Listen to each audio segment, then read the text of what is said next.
माधवी के पति की 22 साल पहले मौत हो गई थी। उसके पास कोई धन दौलत नहीं थी और संपत्ति के नाम पर सिर्फ एक बेटा था जो इस वक्त जेल में बंद था। अपने उस घर में वो अकेली पड़ गई थी और उसके आंसू तक पोंछने वाला कोई नहीं था। माधवी ने बड़ी दुख तकलीफ़ों को झेलते हुए अपने बच्चे को पाल पोस कर बड़ा किया था। अगर माँ बेटे को जुदा करने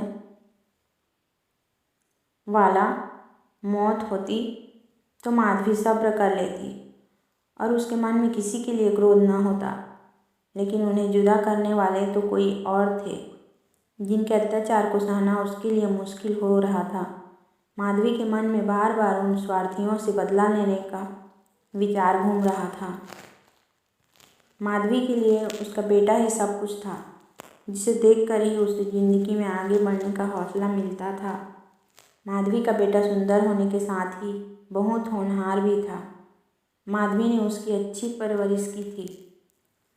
उसकी गली के सारे लोग उसके बेटे की तारीफ करते नहीं थकते थे और यहाँ तक कि स्कूल के अध्यापक तक उस पर जान छिड़कते थे।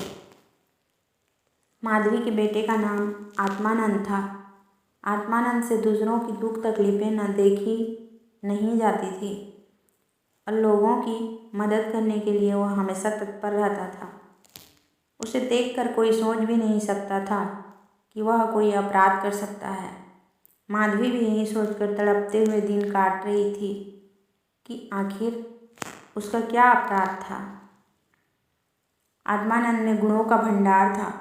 वह साहसी, निस्वार्थ और देश प्रेमी होने के साथ साथ कर्तव्य का पालन करने वाला इंसान था। साथ ही वो राजनीति में रुचि रखता था। वो बेबाक था और अपने राजनीतिक लेखों की वजह से सरकारी कर्मचारियों की नज़र में आ गया था। पुलिस भी उसकी हरकतों पर नज़र रखती थी। पुलिस बस एक मौके की तलाश में थी ताकि वो उसे जेल की सलाखों के पीछे डाल सके। जिले में पड़े एक डाके ने उन सभी लोगों को आत्मानंद को फंसाने का अवसर दे दिया जो उसे पसंद नहीं करते थे। डाके के तार जुड़े होने का हवाला देकर आत्मानंद के घर की तलाशी ली गई, जहां मिले कुछ पत्रों और लेखों को डाके का मुख्य कारण बताते हुए उसे गिरफ्तार कर लिया गया। अपने अपराधों को सिद्ध करने के लिए पुलिस ने कुछ और युवकों को भी गिरफ्तार कर लिया और आत्मानंद को गिरोह का मुखिया करार दे दिया गया, जिसके बाद महीनों भर तक मुकदमा चला और न जाने कहां से पुलिस ने ऐसे झूठे गवाह सामने लाकर खड़े कर दिए कि कोर्ट ने आत्मानंद समेत सभी युवकों को दोषी करार दे दिया और 4 साल के कठोर कारावास की सज़ा सुना दी। बेटे की हर सुनवाई में जा रही माधवी ने देखा कि इंसान का चरित्र कितना नीच हो सकता है और वह अपने स्वार्थ के लिए किसी को भी हानि पहुंचाने से नहीं चूकता। अपने बेटे को हथकड़ियों में पुलिस द्वारा जेल ले जाते देख माधवी वहीं बेहोश होकर गिर गई, जिसके बाद कुछ भले लोगों ने उसे टांगे पर बैठाकर घर तक पहुंचा दिया। माधवी को जब होश आया तो उसे पूरा वाकया याद आया। अपने इकलौते सहारे से दूर होने का गम उसे खाए जा रहे थे, जो उसे एक पल भी चैन की सांस लेने तक नहीं दे रहे था। कोई रास्ता न सूझने पर माधवी अपनी वेदना को ही प्रतिशोध में बदलने का फैसला लिया और उसके बेटे की यह दुर्दशा करने वालों से बदला लेना ही अपने जीवन का मकसद बना लिया। माधवी के मन में भी प्रतिशोध की ज्वाला धधक रही थी। वह बस यही सोच रही थी कि ऐसा क्या करें कि जिससे उन अत्याचारियों से बदला लिया जा सके। देर रात तक माधवी सोचती रही कि विधवा जीवन जीते 22 साल बीत गए, लेकिन अब उसे बाहर निकलना होगा। अपने अंतर्मन से माधवी कहने लगी कि इस दुनिया में अच्छे कर्मों की कोई जगह नहीं और हो सकता है ईश्वर ने भी निराश होकर हमसे मुंह फेर लिया हो, तो ऐसे में उन अत्याचारियों को दंडित करने के लिए उसे ही कदम उठाना होगा। शाम का वक्त था। लखनऊ में एक बड़ा सा बंगला झिलमिलाती लाइटों से सजा था, जहां दोस्तों की महफिल सजी थी और गाना बजाना हो रहा था। एक और मेज आतिशबाजियों से सजी थी तो दूसरी ओर तरह तरह के पकवान रखे थे। बंगले के चारों ओर पुलिसकर्मी तैनात थे, क्योंकि वह बंगला पुलिस सुपरिटेंडेंट मिस्टर बागची का था। बागची ने एक बड़ा मार्क का केस जीता था, जिससे खुश होकर अफसरों ने उन्हें तरक्की दी थी, जिसकी खुशी में जश्न मनाया जा रहा था। मार्के का केस, जिसमें पुलिस बेगुनाह युवकों को झूठे केस में फंसाकर जेल में भर देती थी। यहाँ आए दिन उत्सव होते ही रहते थे। महफिल में रौनक बढ़ाने के लिए मुफ्त में गाने बजाने वाले, आतिशबाजियाँ और आधे दामों पर मिठाई व फल फूल उन्हें आसानी से मिल जाते थे। दौड़ धूप करने के लिए सिपाहियों की एक टुकड़ी हर वक्त उनके घर पर तैनात रहती थी। महफिल में गाने बजाने का कार्यक्रम समाप्त होने के बाद मेहमान अब भोजन करने लगे थे। दुकान से दावत का सामान ढोने वाले मजदूर उन्हें कोसते हुए वहाँ से चले गए थे। बस बाकी बचे मजदूरों के साथ एक बूढ़ी औरत वहाँ काम कर रही थी। वो बूढ़ी औरत चेहरे पर हल्की मुस्कान लिए अपने काम में मग्न थी। वह महिला और कोई नहीं बल्कि माधवी थी, जो बदला लेने के लिए मजदूर बनकर काम कर रही थी। महफिल खत्म होते होते सभी मेहमान जा चुके थे। इक्के दुक्के मजदूर बचा हुआ खाना समेट रहे थे। माधवी एक कोने में चुपचाप बैठी हुई एकटक सभी को देखे जा रही थी। सहसा मिस्टर बागची की नज़र माधवी पर पड़ी तो उसके पास पहुँचे और बोले, तुम अब तक यहाँ क्या कर रही हो? कुछ खाने के लिए मिला या नहीं? माधवी ने नज़र उठाकर बागची को देखकर कहा, साहब, खाना तो मिल गया, लेकिन मेरे पास जाने के लिए कोई जगह नहीं है। अगर आपको एतराज़ ना हो तो मुझे यही कोने में पड़ी रहने दीजिए। माधवी की बात सुनकर बागची ने कहा, नौकरी कर लेगी बंगले में? बच्चे को पालना आता है क्या? बागची की बात सुनकर माधवी ने तपाक से कहा, जी साहब, बच्चों को अच्छे से खिलाना जानती हूँ। इसके अलावा घर के छोटे बड़े सभी काम कर सकती हूँ। बस मुझे एक मौका दे दीजिए। माधवी की ओर ध्यान से देखते हुए बागची ने कहा, ठीक है, तुम आज से ही काम शुरू कर दो। माधवी को बागची के बंगले में काम करते हुए 1 महीने से अधिक हो गया था। माधवी अपने काम में इतनी निपुण थी कि उससे पूरा घर खुश था।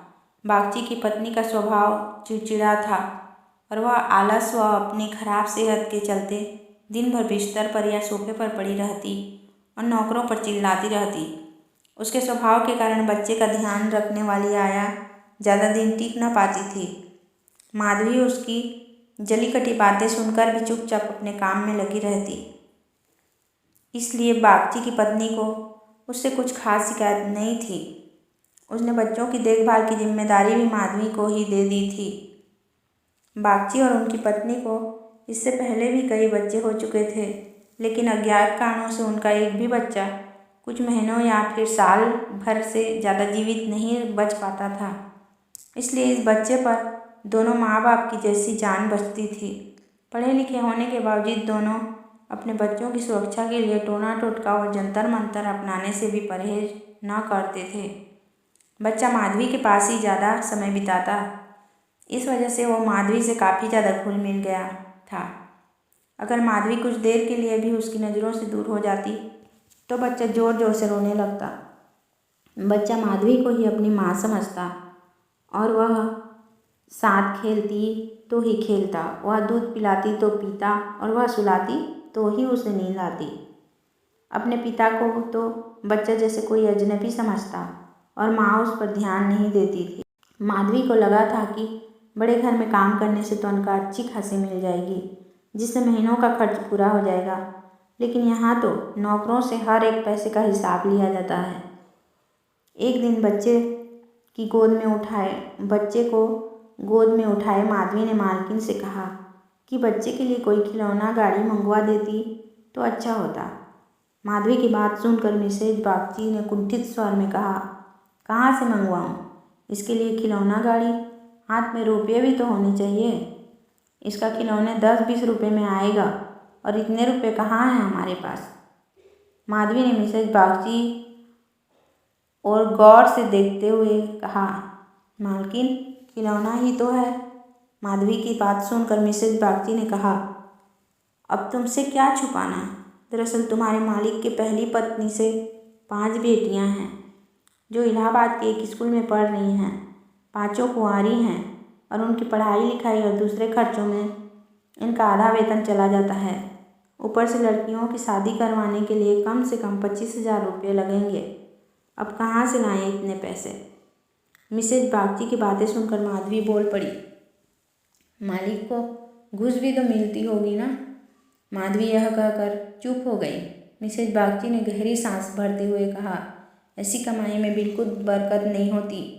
काली कमाई का पैसा एक हाथ आता है तो दूसरे हाथ चला जाता है।